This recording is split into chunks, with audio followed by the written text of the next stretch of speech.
We're continuing our off-season report cards with number 9, Filip Forsberg. Yeah, big summer ahead for him. We will talk about what contract he could possibly get, plus how much should we read into his very lackluster playoff performance, if any. Plus Stanley Cup Finals rage on. Colorado Avalanche and Edmonton Oilers was basically a hockey game on cocaine. We will talk about it and more coming up to today's Locked On Predators podcast.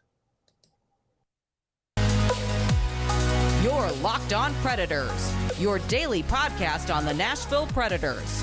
Part of the Locked On Podcast Network, your team every day.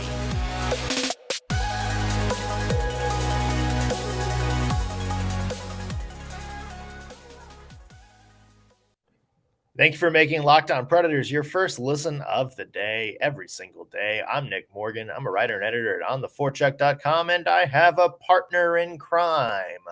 You do. I am Ann Kimmel. I am a writer at ontheforecheck.com. Well, if you're a fan of playoff hockey, last night's game, wow. Edmonton Oilers, what a team that has been throughout the playoffs. I cannot remember a team in the last 20 years that has been as eventful to watch as this year's Edmonton Oilers.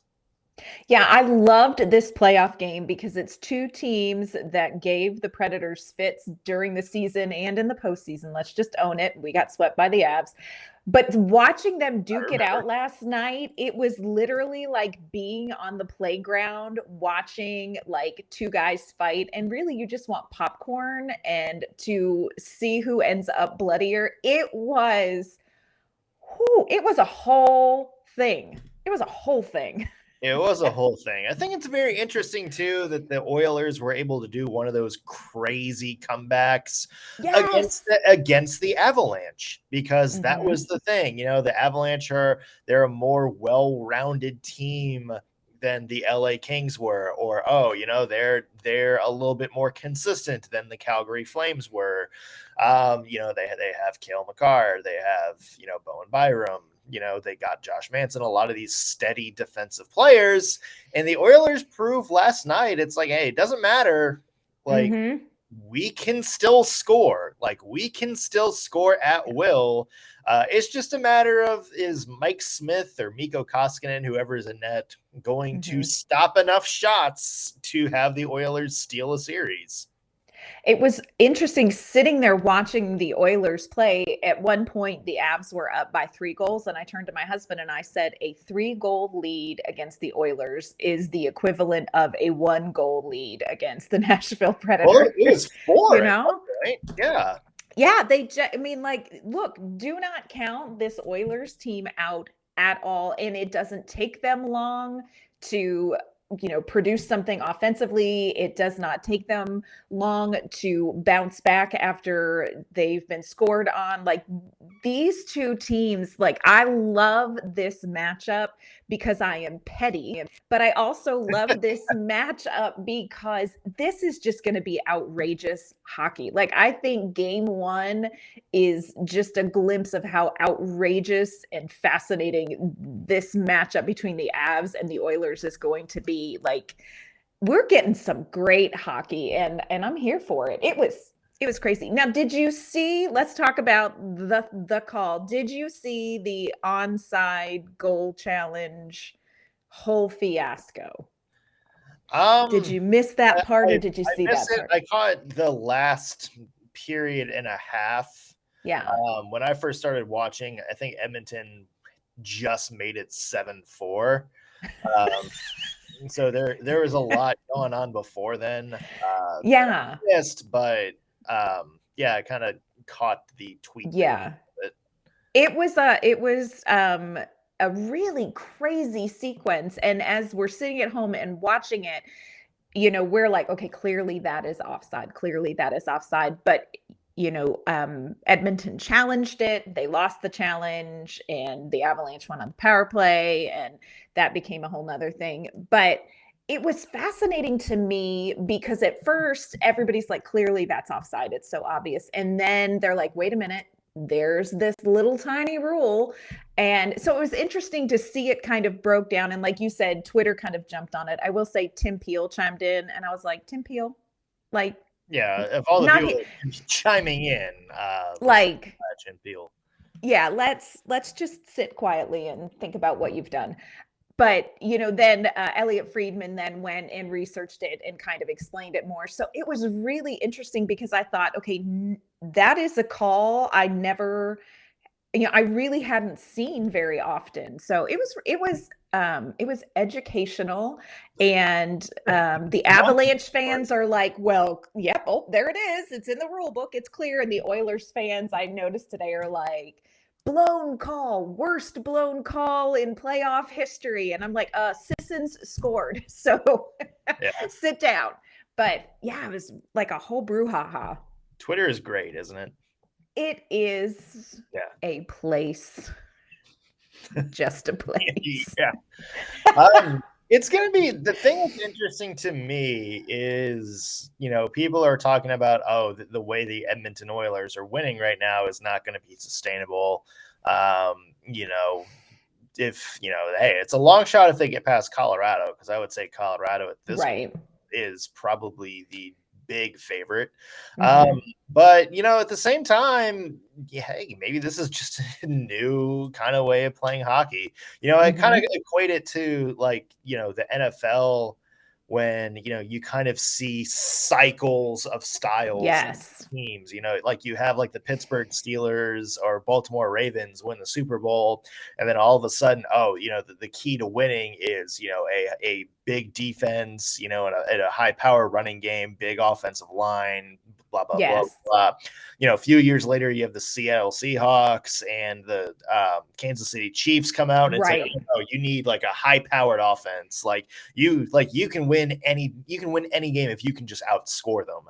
And so, hey, if the Edmonton Oilers get to the Stanley Cup and, either win it or get really close by winning games like, 6-4, 7-5 or whatever being, then you can say maybe that's a new thing to look at. It also helps that you have the 2 of the 4 best players in the NHL right now on your team. Yeah, that doesn't hurt. It doesn't hurt, but hey, Nashville Predators had some pretty good offense too. So I don't know. Maybe that's just kind of an interesting style. What do you think of that? I actually agree with that. And you could see it last night. It really was a very different style of game. And even though Colorado, like you said, they have a strong defensive core. You've got Cale Makar, but Edmonton just peppered. When you pepper the net, odds are in your favor. Eventually something's going to go in. And there was just so much offense. What was interesting to me is how well Colorado matched that pace. You have Connor McDavid driving the pace of a game, and usually they can kind of outrun their opponent. And I thought Colorado did a really great job of sort of matching that, kind of frantic pace of the game. But I agree with you. I think there may be, I think the NHL evolves very slowly, but I do think you're right. I think there is sort of a different style developing with teams like Edmonton, where maybe this is, you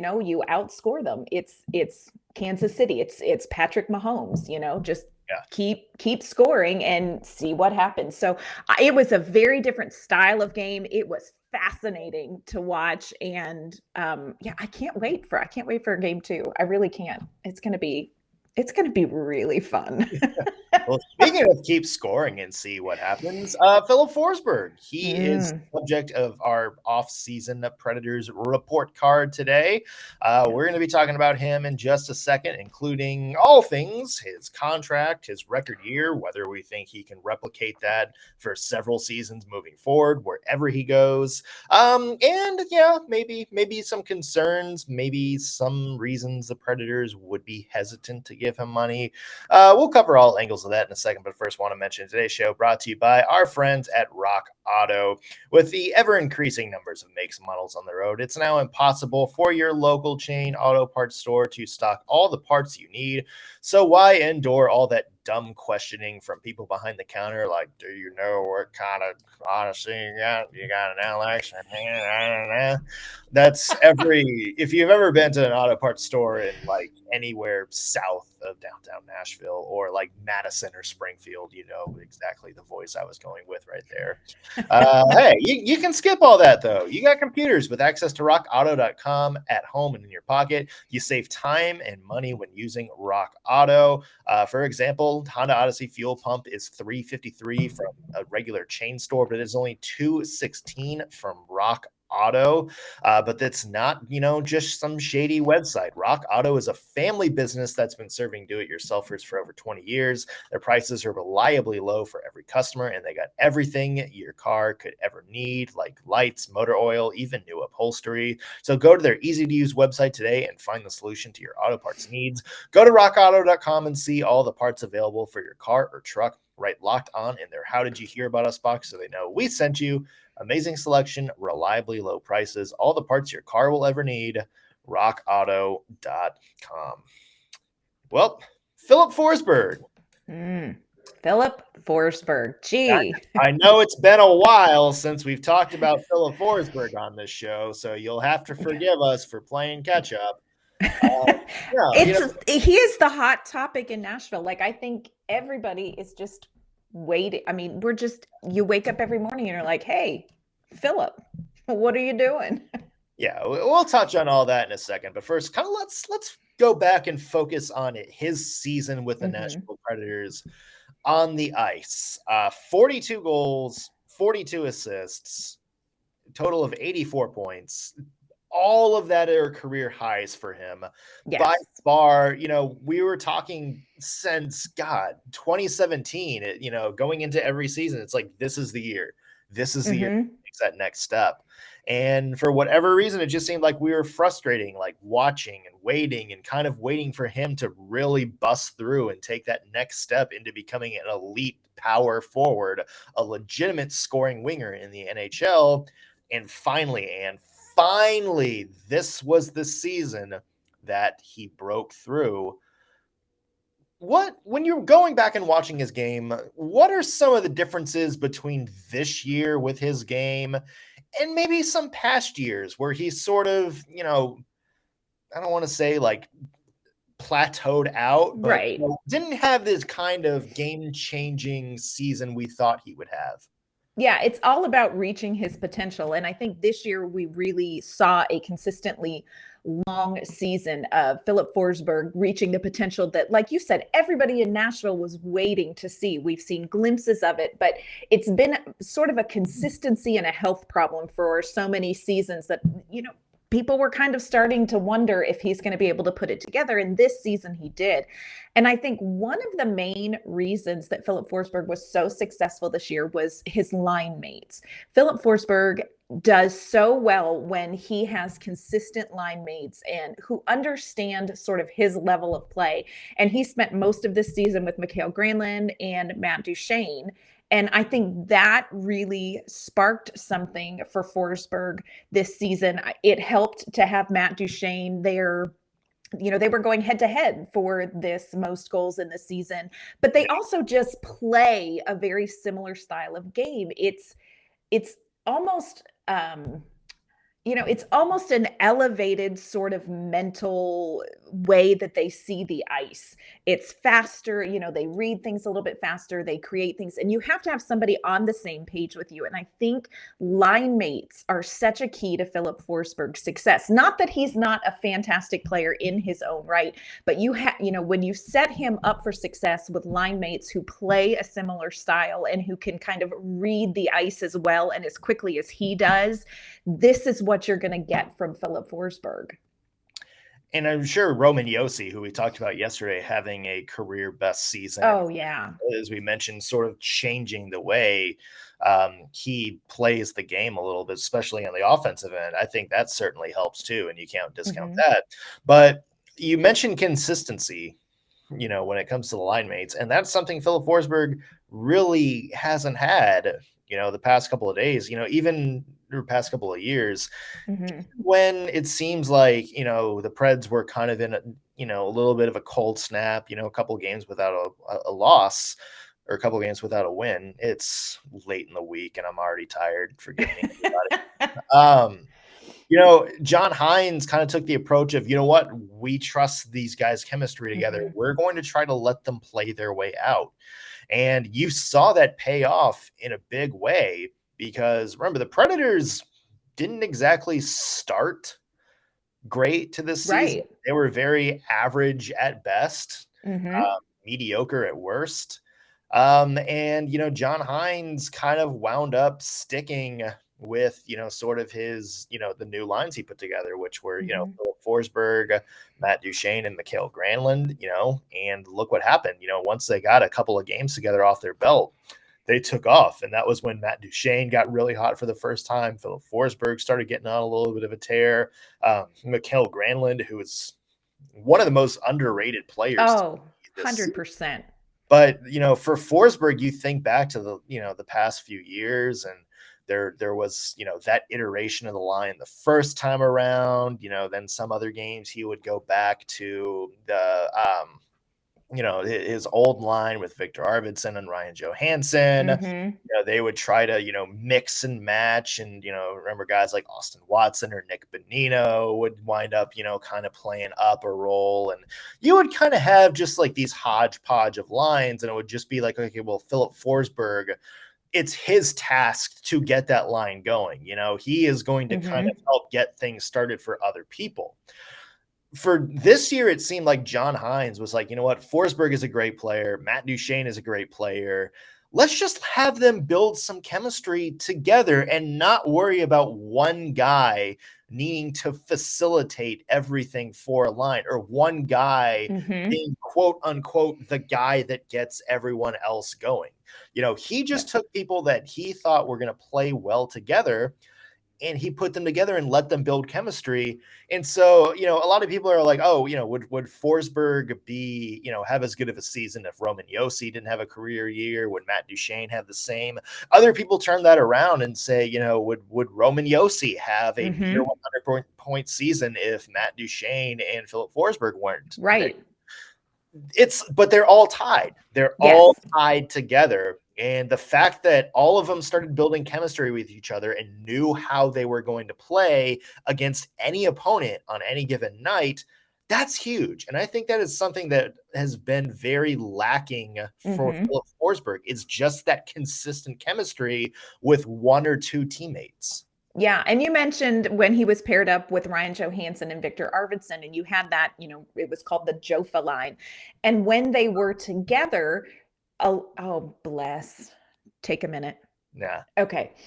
When they were together, you had that same sort of chemistry that we saw from Filip Forsberg, but you're right. They didn't keep them together.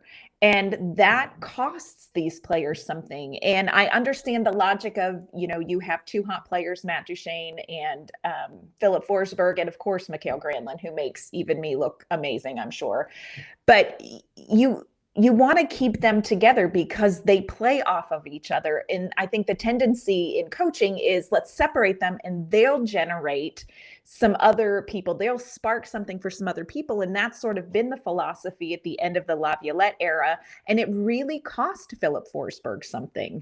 So to see him this year with consistent line mates, with line mates that are really playing and operating at his level, it makes all the difference in the world. And whether Filip Forsberg stays or whether he goes, line mates are going to be a very important part of his success wherever he lands, because while he is in and of himself a fantastic hockey player, he is better with consistent line mates. And that's just a key to unlocking his potential like we saw this season.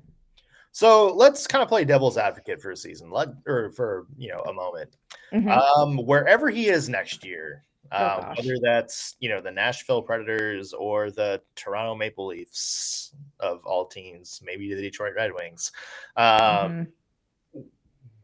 Can he replicate the same success? Can he do this year in and year out? Because we always hear about, the contract year. Somehow players have, finally break out into being a bona fide star when there's a prospect of $10 million a year on the table staring at them. How does Filip Forsberg avoid that? Do you think, Anne, that this is going to kind of be the norm for Forsberg during his prime? Or was this just kind of a one-off perfect storm and he'll go back to being, the 60-point player, year after year? I can see both sides of that argument having a leg to stand on because, again, for seasons, we've seen Filip Forsberg full of potential and not realize it. I think we know enough now about what he needs and how he operates that he will need to be really smart if he does not stay with Nashville, heaven help us, but he will need to go somewhere where he has line mates. He needs to be put on a line with people who are as good as he is. The other thing I think that has been a factor for him is he has been streaky. One of kind of the rumblings about Filip Forsberg in recent seasons is he is streaky. And I don't think we really saw that as much this year. And again, I keep coming back to consistent line mates, being able to read the people that he's playing with and, his health. There's kind of another one of the nagging, quiet grumblings about Forsberg is, but he always gets injured. And he played 69 games this season. He was out for injury. But when he came back and had a 4-goal game. So I can see where in the wrong situation, you're going to go back to, man, Filip Forsberg is really good. Maybe next season something will click. He's got to be particular about who he's playing with. He's got to be particular about just kind of consistency. So I do think if he stays with Nashville, you've got Granlund, you've got Duchene. I really think he can replicate this. And I think Duchene could too. I think they play so well off of each other. And Mikael Granlund, like you said, underrated key to their success for sure this season. But we've heard so many rumblings about Forsberg. I can see where in the wrong situation, he's going to go back to 2019 Filip Forsberg, Yeah. I don't know. What do you think? How do you think his next season's going to go? What do you predict? He gets a big paycheck. What happens to his statistics? Depends on where he goes. Yeah. It really does. Now, if you're playing, with a bona fide number one center, maybe another really good line mate, then maybe 80 points, can be the norm for him. Or at least, even if he gets like high 70s, that's still right. You're probably getting what you pay for.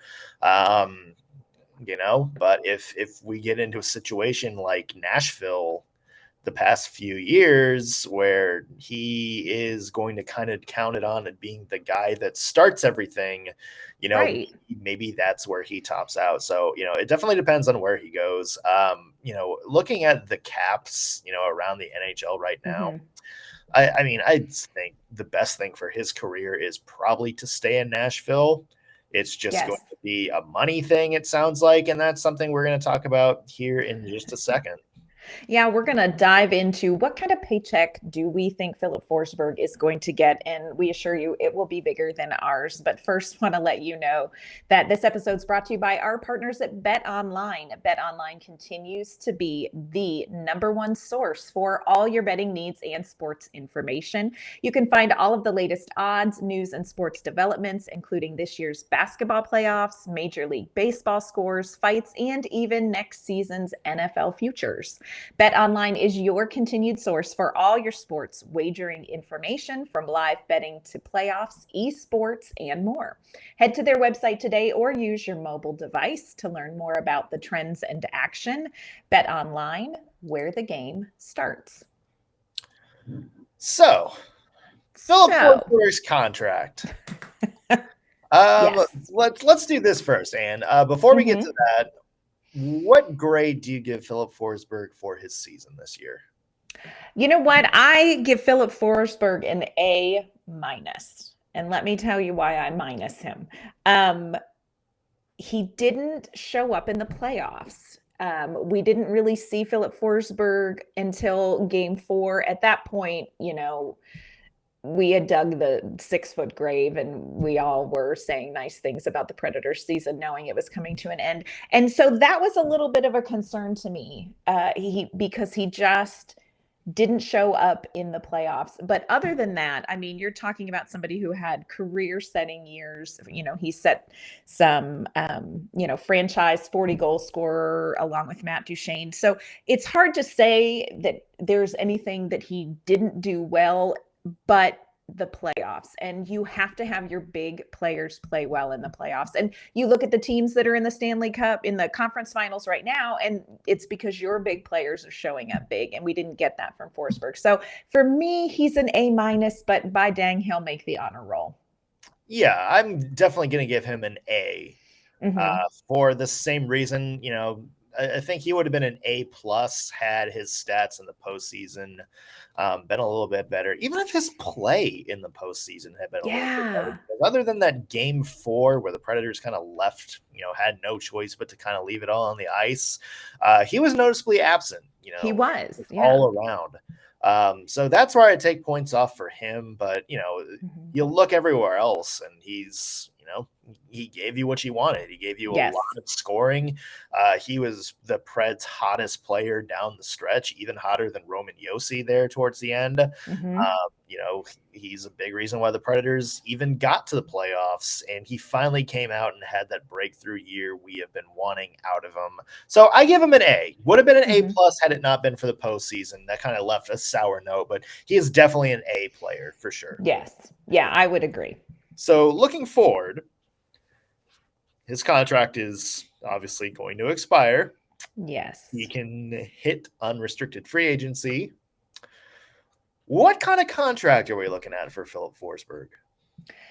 Yeah, Filip Forsberg is going to earn himself some ching. That's just what's real. I can see him getting something like 7 years, 9 to 10 million.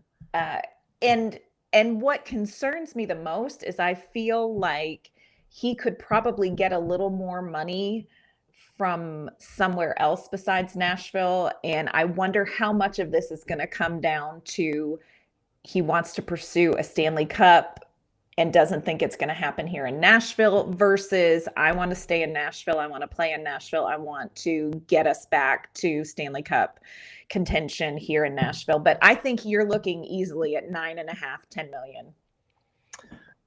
It's going to be interesting because, you look back to Artemi Panarin back after 2019 where he left for the Rangers, and Forsberg's stats this year, a lot of them besides point total, but he also played a lot fewer games than Panarin did that year, are a lot better than what Panarin's were. And Panarin wound up making $11 million on the open market. So if you're the Nashville Predators, it sounds like David Poyle's willing to maybe go $9 million, maybe a little bit more, like 9.5. I don't know what Forsberg is asking, but if you're his agent, you can probably justify a $10.5 million deal, asking price for somebody, maybe even $11 million asking price if somebody is willing to pay. The big thing to me is is there going to be a team that is closer to contendership than the Nashville Predators that would be willing to pay that price? Because you look at a lot of teams around the NHL, and they're very tight on cap. The only exception would be the Calgary Flames, but they're also trying to re-sign 2 of their best players, right? So that would be that. So maybe he's Calgary's backup plan if Gaudreau goes somewhere else, or does he go to a rebuilding team with a lot of cap space, like the Flyers, like the Red Wings, and say, well, maybe I'm coming in on the ground floor up, and I'm somebody that can take them, help take them to the next level. But it's interesting because I don't know if there are going to be teams out there willing to pay 10.5. to get Forsberg, that Forsberg would want to leave Nashville for. So to me, I understand both sides, but if I'm David Poile and I'm hell bent on trying to win the Stanley Cup, or not, or at least be better than in the past couple of years. Yes. If you're hell bent on going for this thing, you think you can, build a contender out of this core, and you have the cap space, man. Like, you are among the playoff teams, one of the best situated in terms of cap space. Yes. Just go do it. Like, pay go the man. Go out and give Forsberg $10 million. Yep. I know a lot of people are saying it's like, oh, well, on principle, he shouldn't make more than Roman Josi. It's a business. If you have a guy that you think is going to be key to your team moving forward, and clearly Forsberg was this year, then go out and get him. Like, don't be passive about this. Go out and get Filip Forsberg. Yes. And I think timing is everything. This past season, where he had career highs in pretty much every stat, great timing for Filip Forsberg. Great timing for Filip Forsberg in the fact that there aren't a lot of sort of high tier free agents out there. I mean, you have Johnny Gaudreau and you have Filip Forsberg for the most part. I mean, there's some other ones, but for Nazem teams, Kadri, but I don't know. Nazem Kadri, another 85-point season. Right. So you just have such a small pool for teams that are like, we need this one big piece. Filip Forsberg, there's going to be a team that's going to say, we just need this one big piece, and there aren't many out there, and they're going to pursue Filip Forsberg. I would love, and I agree with you. I think David Poile, look, Matt Duchene is better with Filip Forsberg. Mikael Granlund is better with Filip Forsberg. The entire team is clearly better with Filip Forsberg. You can, David Poile can say all he wants. It won't be a longer rebuild. It won't be a deeper rebuild if we lose Filip Forsberg, but that's just not real. Unless you get Johnny Gaudreau, that's just not real. So I agree with you. David Poile, sign the man, like Terrence Trent D'Arby him, just sign the boy. So, I that's what I think needs to happen. But Filip Forsberg's coming from a great position when it comes to the business end of this, timing wise. So it will be interesting to see. They keep saying we both want the same thing. Well, then make that happen sooner rather than later, y'all. Yeah. Real quick. Do you think he's back in a Predators uniform next year? My heart says yes. My head would fully understand if he is not. What about you? I think yes, because I think he genuinely wants to be back in Nashville. Yes. And I think there's a genuine interest if, him coming back to Nashville from David Poile's standpoint. I think he finds a way. I think Poile is trying to drag this out a little bit just to, maybe see if he comes off his asking price a little bit, maybe see if he winds up in that Mikael Granlund situation where the market's not as good as you thought. So you're coming back. But I think Poile winds up being aggressive and gives Forsberg a pretty sizable contract. I think it winds up being the biggest in Nashville Predators history.